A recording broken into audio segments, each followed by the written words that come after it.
안녕하세요. 작자미상입니다. 이번 주에도 역시 이 선글라스는 안구 건조증 때문이니까 오늘 소개할 영화의 제목은 쉘로우 그레이브입니다. 결말까지 스포일러가 있습니다.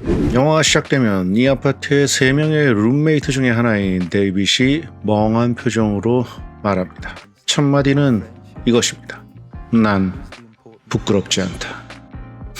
부끄럽다는 말이죠. 인생에서 중요한 것은 신뢰나 우정이야. 그런 중요한 것을 버리게 되었다는 말이겠죠. 친구까지 믿을 수 없다면 어떻게 살겠어? 그럼 친구까지 배신하게 된다는 말이겠죠. 결국 이 영화는 시작과 함께 앞으로의 이야기 진행을 다 말해준 다음에 시작합니다. 마치 뭐랄까요, 이 영화의 줄거리는 어디선가 다 봤었던 옛날 영화들의 리믹스이긴 하지만 엄청 재밌고 쿨할 거야 라는 그런 선언처럼 들립니다. 당시에 떠돌던 세기 말의 막연한 기대와 불안이 공존하는 그 기운과 정확하게 공명하는 그런 에너지가 이 영화에는 가득합니다. 그 시절을 젊은 날로 보낸 분들은 아마도 공감이 더욱 크지 않을까 싶습니다. 그런 뒤에 곧바로 경쾌한 일렉트릭 음악과 함께 주인공들이 사는 아파트로 카메라는 질주합니다. 이 시작부터 그냥 관객은 이미 왠지 모르겠지만 신납니다. 이어서 3명의 절친이 새로운 룸메이트를 정하기 위한 면접을 하는 중입니다. 룸메이트 심사 과정 자체도 재밌습니다. 위트는 넘치지만 약간 잔인한 이 면접을 이 3명의 주인공들의 이기적이고 시니컬하고 교만하면서도 뭐랄까 유머러스한 그런 성격을 음악과 절묘하게 어울리는 편집으로 5분 내에 모두 보여줍니다. 이들의 외부인을 철저하게 무시하는 그런 자세는 죽은 후에도 철저하게 무시할 것이라는 의미도 가지고 있는 쉘로우 그레이브라는 영화의 제목과 잘 맞아떨어집니다. 마침내 새로운 룸메이트 지원자가 나타났습니다. 휴고라는 이름의 그는 매우 우아하고 지능적이며 그들을 압도하는 매력이 있었습니다. 그래서 캐리는 그가 마음에 쏙 들었습니다. 그런데 그가 묵은 다음 날 그는 싸늘한 시체로 발견되고 거액의 돈가방만 남았습니다. 이제 어떻게 할까요? 경찰에 신고할까요? 그냥 돈을 차지해버릴까요? 돈가방에 1,000만 원이 있었다면 여러분은 어떻게 하시겠습니까? 신고하신다고요?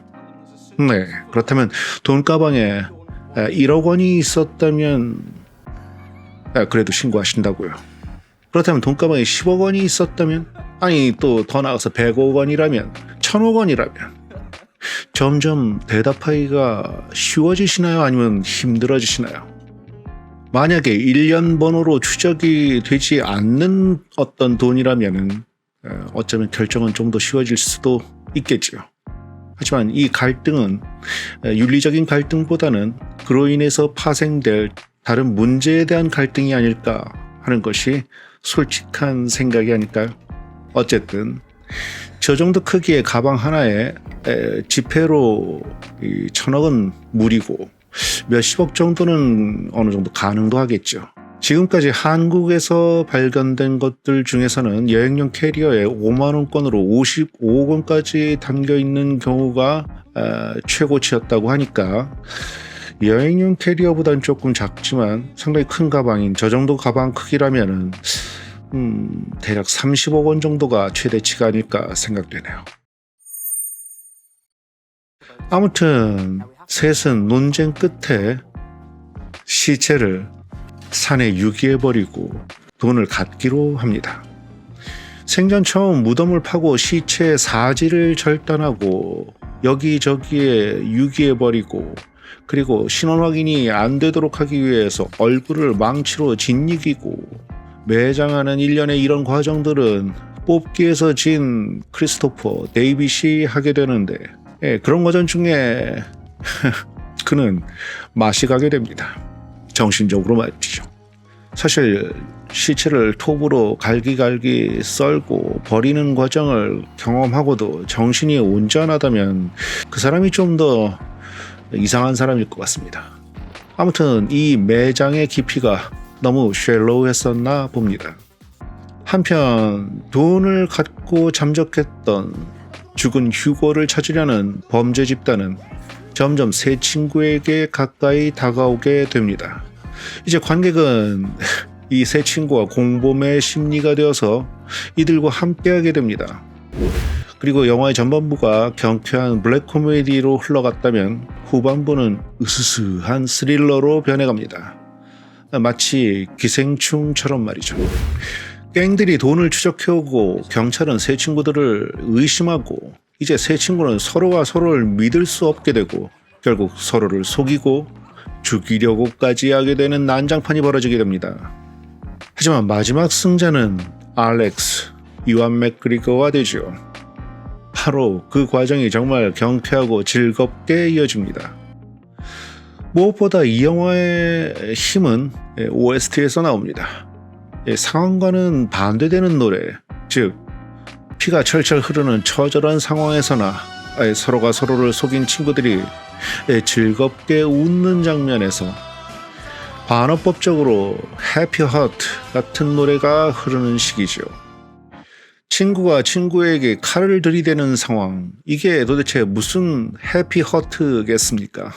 이런 시니컬한 반어법적인 장면들이 이 영화를 달콤하면서도 쌉싸름한 그런 맛의 깊은 풍미를 만들어냅니다. 그리고 마지막 장면에선 첫 장면과 같이 크리스토퍼 데이빗이 보입니다. 그는 죽었고 이제 시체실에 들어가기 직전입니다. 그때 나레이션은 흐릅니다. 친구란 필요하죠. 그런데 친구마저 믿을 수 없다면 그땐 우린 어떻게 될까요? 글쎄요, 나이가 들수록 친구는 진실한 한두 명만 있으면 된다는 생각입니다. 꼭 내가 또는 네가 아니어도 되는 친구는 사실 친구가 아니거든요.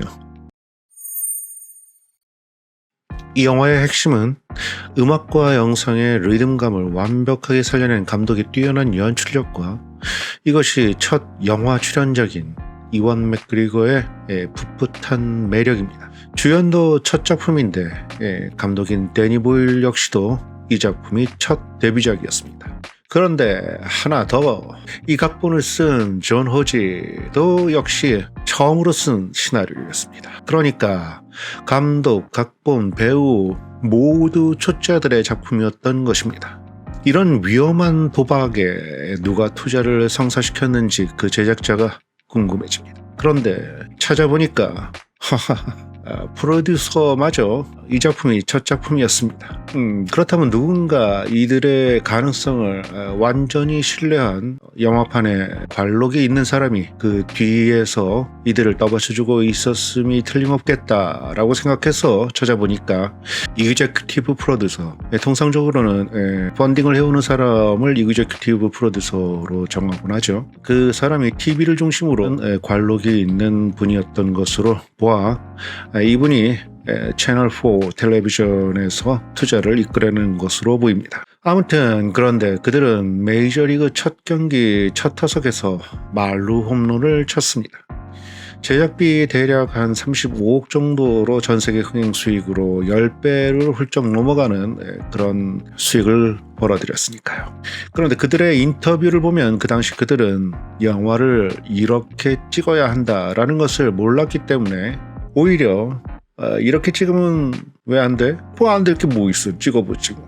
그냥 해보자, 뭐 이런 식으로 촬영 현장 자체가 아주 즐거웠었다고 합니다. 이 영화를 보시면은 출연자나 우리 눈에 보이지는 않지만 카메라 뒤에 있을 연출자 그리고 스태프들이 모두 즐겁게 작업했음이 틀림없는 그런 기운이 느껴집니다. 그래서일까요? 부분적으로 시나리오상의 문제점이나 어떤 허점이 있다 손치더라도 그보다 훨씬 강력한 어떤 기세라고 할까요? 그것이 관객의 목덜미를 잡고서는 그 처음부터 끝까지 훅 그냥 날아가 버립니다. 중간에 딴 생각을 할 시간은 전혀 없습니다. 어찌 보면 그들 자신도 다시는 이런 영화를 만들긴 힘들 것입니다. 왜냐하면 마치 젊은 날에 어설프지만 기운이 넘치던, 그것이 사랑이든 운동이든 일이든 간에 그 모든 순간은 다시는 오지 않는 것이니까요. 그래서일까요?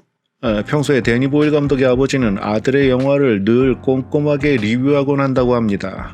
그런데 그 어르신께서는 아직까지도 아들의 작품 중에서 첫 작품인 쉘로우 그레이브를 넘어서는 작품을 아들이 아직 만들지 못했다고 말한다고 합니다. 세계적인 감독도 아버지를 만족시키긴 힘든 것 같습니다. 이 작품이 성공을 거두고 데니 보일과 각본가 존 호지는 2년 뒤에 전설이 된 영화 트레인스포팅을 만들었으며 이완 맥그리거도 다시 출연하게 되는데, 이 영화는 전작인 쉘로우 그레이브를 훌쩍 뛰어넘는 전 세계적인 메가 히트를 하게 됩니다. 이 영화는 쉘로우 그레이브 이상으로 재미있고 발칙한 명작입니다. 안 보신 분은 반드시 보셔야 하는 영화이죠. 특히 OST가 너무 좋습니다. 그 이후로 데니 보일 감독은 28일 후, 그리고 선샤인, 특히 슬럼독 밀리어네어, 미국 아카데미 작품상, 감독상, 각색상, 촬영상, 그리고 편집상, 음악상, 주제가상, 음향 믹싱상 등을 수상했었습니다. 그러니까 그때 데니 보일 감독은 커리어의 정점을 찍은 거죠. 특히 그의 영화는 음악과 영상의 매치와 편집의 리듬감이 에너지가 넘치는 그 기세랄까, 그런 기운이 넘칩니다. 그래서 이 영화는 안 보신 분이 있다면 반드시 보셔야 하는 영화입니다. 게다가 정말 재밌습니다. 이 영화의 IMDb 평점은 7.2, 로튼 토마토의 비평가 점수는 72%, 그리고 관객 점수는 83%입니다. 2024년 11월 현재 서비스 중인 곳은 웨이브, 왓챠, 네이버 시리즈원, BTV 등에서 서비스를 하고 있습니다.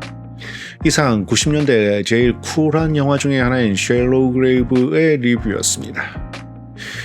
작점 이상의 구독자 여러분들은 이 어려운 시기에 몸도 마음도 건강하시고 기왕이면 통장까지도 건강하게 풍성해지시길 기원합니다.